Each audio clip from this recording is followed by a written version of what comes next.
മലയാള സിനിമയിൽ ചെറിയ വേഷങ്ങൾ ചെയ്ത് മുൻനിരയിലെത്തിയ നായകന്മാരുണ്ട്. അതുപോലെ മുൻനിരയിൽ നിന്ന നായകന്മാർ സൈഡ് റോളുകൾ ചെയ്ത് ഒതുങ്ങിപ്പോകാറുമുണ്ട്. എന്നാൽ ആദ്യ സിനിമ തന്നെ മികച്ച സംവിധായകനൊപ്പം ചെയ്ത് നായകനായിട്ടും ഫീൽഡ് ഔട്ടായി പോയ മലയാള നടന്മാർ ആരൊക്കെയെന്ന് നോക്കാം. കൈലാഷ് മലയാള സിനിമാ മേഖലയിലെ ഒരു മികച്ച സംവിധായകനായ ലാൽ ജോസ് ചിത്രത്തിലൂടെ നായകനായി തുടക്കം കുറിക്കാൻ സാധിച്ച നടനാണ് കൈലാഷ്. പിന്നീട് ഏതാനും ചിത്രങ്ങളിൽ താരം നായകനായി എത്തിയെങ്കിലും പ്രേക്ഷക ശ്രദ്ധ പിടിച്ചുപറ്റാൻ താരത്തിന് സാധിച്ചില്ല. മലയാള സിനിമയിലെ സഹകഥാപാത്രമായി താരം ഒതുങ്ങിപ്പോവുകയായിരുന്നു.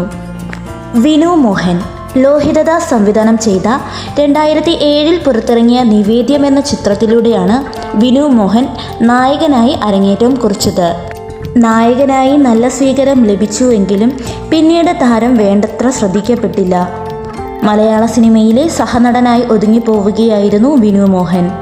വിനീത് രാധാകൃഷ്ണൻ ഒരു നായകൻ എന്നതിലുപരി ഒരു മികച്ച ഭരതനാട്യ നർത്തകൻ കൂടിയാണ് വിനീത് രാധാകൃഷ്ണൻ.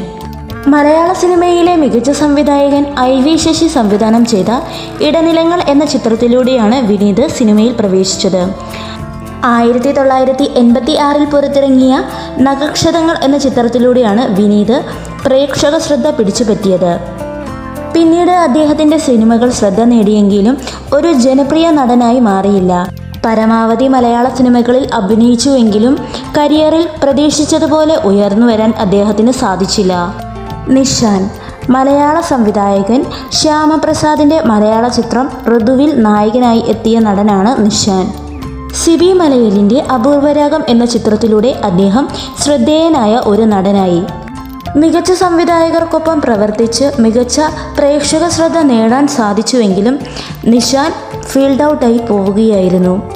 മണിക്കുട്ടൻ ബാലതാരമായി എത്തിയ നടനാണ് മണിക്കുട്ടൻ. വിനയൻ സംവിധാനം ചെയ്ത ബോയ് ഫ്രണ്ട് എന്ന ചിത്രത്തിലാണ് മണിക്കുട്ടൻ നായകനായി അരങ്ങേറ്റം കുറിച്ചത്. ഒരു മികച്ച സംവിധായകൻ്റെ നായകനായി എത്തിയിട്ടും മണിക്കുട്ടന് വേണ്ടത്ര പ്രേക്ഷക പ്രീതി നേടിയെടുക്കാൻ സാധിച്ചില്ല. പിന്നീട് മണിക്കുട്ടന് അവസരങ്ങൾ അധികം ലഭിച്ചില്ല.